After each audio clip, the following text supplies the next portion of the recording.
ഈ വിധിയിലെ ചില ഭാഗങ്ങളെയാണ് ഞങ്ങൾ സ്വാഗതം ചെയ്തത്. വിധി അപ്പാടെ സ്വാഗതം ചെയ്തിട്ടില്ല. ഈ കറുത്ത കാർമേഘങ്ങൾക്കിടയിൽ ഒരു 2-3 വെള്ളി നക്ഷത്രങ്ങൾ കാണുന്നത് ആശ്വാസകരമാണ്. ബാക്കി ഫൈനൽ ജഡ്ജ്മെൻറ്റിൽ നീതി ഉണ്ടാകുമെന്ന ഒരു പ്രത്യാശയും ഒരു പ്രതീക്ഷയുമാണ് ഞങ്ങൾ പ്രകടിപ്പിക്കുന്നത്. പ്രത്യേകിച്ച് സുപ്രീം കോടതി റദ്ദ് ചെയ്ത 3 കാര്യങ്ങൾ അത് പ്രാധാന്യം നിറഞ്ഞവ തന്നെയാണ്, അത് ആശ്വാസകരം തന്നെയാണ്. എന്നാൽ അത് തടയുമ്പോൾ തന്നെ കോടതി ഫൈൻഡ് ചെയ്ത ഭാഗങ്ങൾ വായിക്കുമ്പോൾ ഒരു നിരാശ തോന്നുന്നുണ്ട്. ഉദാഹരണം, ഞാൻ വേണുവിന് ആ ഭാഗം മാർക്ക് ചെയ്ത് ഞാൻ അയച്ചിട്ടുണ്ട്. വേണു അത് കണ്ടിട്ടില്ല എന്നാണ് എനിക്ക് തോന്നുന്നത്. അതിൽ വിധി പകർപ്പിൽ 133, 134, 135 ആ ഭാഗമാണ് ഞാനത് മാർക്ക് ചെയ്ത് അയച്ചിരിക്കുന്നത്. അതിൽ ഒരാൾ 5 വർഷത്തെ ഒരു ഡ്യൂറേഷൻ പറഞ്ഞു.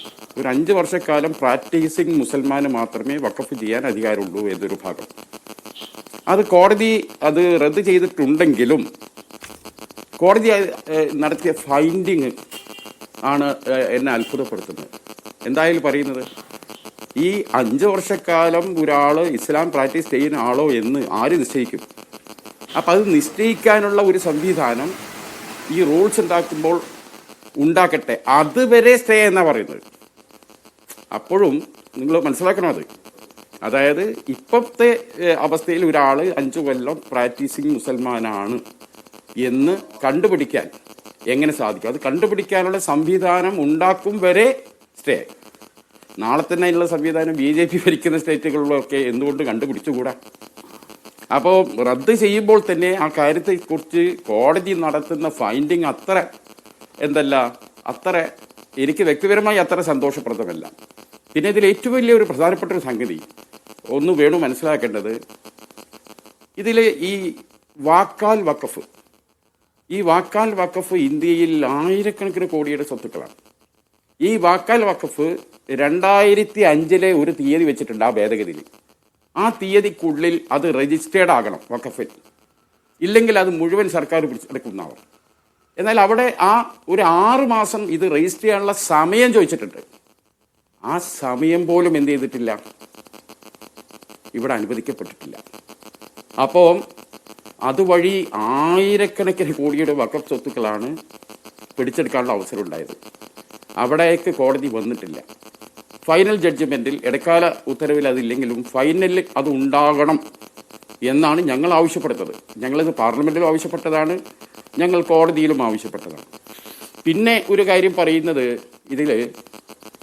ഇപ്പോഴും തത്വത്തിൽ നമുക്ക് അംഗീകരിക്കാൻ വയ്യാത്തൊരു സംഗതിയുണ്ട്.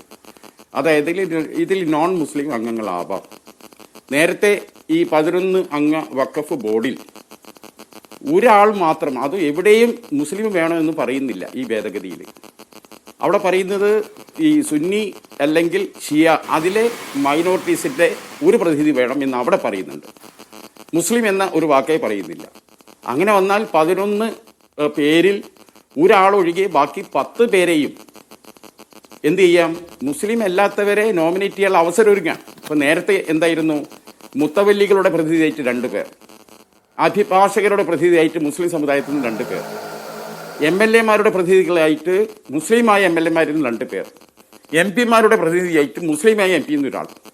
അപ്പോൾ MP-ക്ക് മുസ്ലിം വേണമെന്ന് എടുത്തു കളഞ്ഞു, MLA-മാർക്ക് മുസ്ലിം വേണമെന്നുള്ളത് എടുത്തു കളഞ്ഞു. മനസ്സിലാക്കുക, അഭിഭാഷകർക്ക് മുസ്ലിം വേണമെന്നുള്ളത് എടുത്തു കളഞ്ഞു. പിന്നെ മുത്തവല്ലിമാർ മാത്രമാണ്. അവിടെയും ഒരു ക്ലോസ് വെച്ചു, മുത്തവല്ലിമാരെ മുസ്ലിം സമുദായത്തിൽ നിന്ന് മുത്തവല്ലിമാരുടെ പ്രതിനിധിയെ കിട്ടിയിട്ടില്ലെങ്കിൽ പഞ്ചായത്ത് മെമ്പർ വെക്കാമെന്ന് പറഞ്ഞു. അപ്പോൾ തീർച്ചയായും BJP ഭരിക്കുന്ന ഇന്ത്യയിലെ സ്റ്റേറ്റുകളിലൊക്കെ ഈ 11-ൽ 10 പേരെയും വെക്കാനുള്ള ഒരു അവസരമാണ് ആ ഭേദഗതിയിലൂടെ ഗവൺമെൻറ് കൊണ്ടുവന്നത്. അതിനെ കോടതി എന്താ പറയുന്നത്? കോടതിയിൽ വലിയ കുഴപ്പമൊന്നും കാണുന്നില്ല. അതിൻ്റെ എണ്ണം ഒന്ന് പരിമിതപ്പെടുത്തി. വഖഫ് ബോർഡിൽ 3-ൽ കവിയരുത്, വഖഫ് കൗൺസിലിൽ 4-ൽ കവിയരുത്. അവിടെ അടിസ്ഥാനപരമായി കോടതിന് മുമ്പിൽ ഞങ്ങൾ വാദിച്ചൊരു വിഷയം എന്താണ് വഖഫ് ബോർഡിലേക്ക് വരുന്നവർക്ക് ചെയ്യിക്കാനുള്ള അവരുടെ നിർവഹണങ്ങൾ എന്താണ്? ഇപ്പോൾ പള്ളിയിൽ സുബൈ ഒരു പള്ളിയിൽ തർക്കം വരുന്നു. സുബൈ നിസ്കാരത്തിൽ കുനു തോതണോ വേണ്ടിയോ? ഒരു ദർഗയിൽ പ്രശ്നം വരുന്നു, അവിടെ മൗലൂദ് വേണോ റാത്തീബ് വേണോ? ഈ വിഷയങ്ങളിൽ മത്തായിക്കും കുഞ്ഞിരാമനൊക്കെ എന്ത് അഭിപ്രായം സ്വീകരിക്കാൻ കഴിയുക? അതാണ് തിരിച്ച് ഞങ്ങൾ ചോദിക്കുന്നത്. ദേവസ്വം ബോർഡിൽ ഒരു മൊയ്തീൻകുട്ടിയും സുലൈമാനും ഒരു മാത്തച്ഛനും വന്നാൽ ഉഷപൂജ എപ്പോഴാണ്, ഉച്ചപൂജ എപ്പോഴാണ്? ഇതൊക്കെ ഈ കാര്യത്തിൽ ഇവർക്കൊരു അഭിപ്രായം എങ്ങനെ പറയാൻ കഴിയുക? അപ്പൊ ബേസിക്കലി തന്നെ നമ്മുടെ ഭരണഘടന പറയുന്ന ചില കാര്യങ്ങളുണ്ട്. അത് ഓരോരോ റിലീജിയസിന്റെ സ്ഥാപനങ്ങളിൽ അതാത് റിലീജിയസ് ആളുകൾ വരട്ടെ എന്നാ. ശരി, അതിന് നേരെ സുപ്രീം കോടതി ഗൗരവപരമായ ഒരു ഇടപെടൽ നടത്തിയില്ല. അവിടെ എണ്ണത്തെ പരിമിതപ്പെടുത്തി എന്നത് ഒരു ചെറിയ ആശ്വാസകരമാണെങ്കിലും ബേസിക്കലി ആ കീഴ്വഴക്കം എത്രമാത്രം അപ്രായോഗികമാണ് അത് നമ്മൾ മനസ്സിലാക്കുക. ശരി. അപ്പൊ അതുകൊണ്ട് ഈ വിധിയെ കുറിച്ച് എനിക്കും പറയാൻ 2-3 കാര്യങ്ങളിൽ ഒരു ആശ്വാസമുണ്ട്. സത്യമാണ്, കാരണം അത് കാണാതിരുന്നുകൂടാ.